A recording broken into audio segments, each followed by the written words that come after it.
It's a feeling and routine they haven't known since before Christmas. Hundreds of thousands of federal workers are back on the job tomorrow with lump sum back pay checks coming over the next few days. But with this new normal, there is a new countdown to the next budget deadline, February 15th.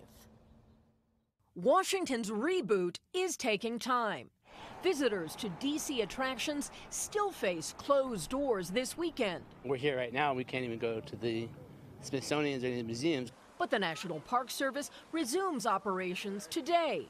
And the Smithsonian announced its museums will reopen Tuesday. Lingering fallout, a weary public. The essential function of the government is to stay open. At the White House, the president stayed home Saturday and defiant on Twitter.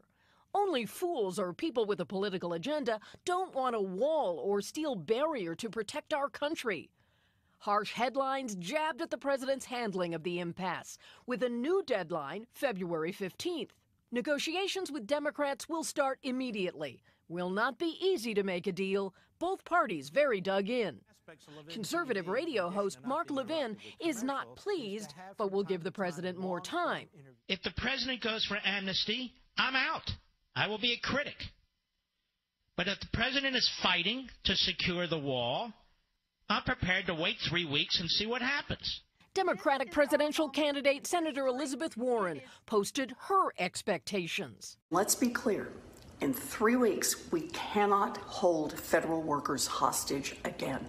That's no way to run a government. From impasse to indictment, seeking out cameras in Fort Lauderdale, Florida. I will plead not guilty. I will fight the charges.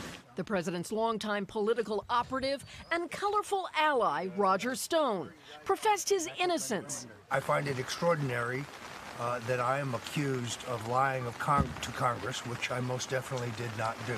Federal prosecutors allege Stone lied to Congress and urged a friend to lie in connection with WikiLeaks' publication of stolen emails from Democrats in 2016.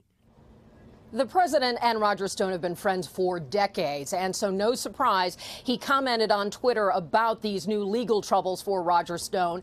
But he wrapped it up in criticism of the media, talking about the unfair coverage as he saw it in 2016. The key line, though, is he says Roger Stone didn't even work for me anywhere near the election. Of course, part of the allegation is they were phone friends continuously, even though Stone did officially leave the campaign long before these allegations. Prosecutors say he never really stopped working on behalf of the president, making it a thorny issue for this White House now.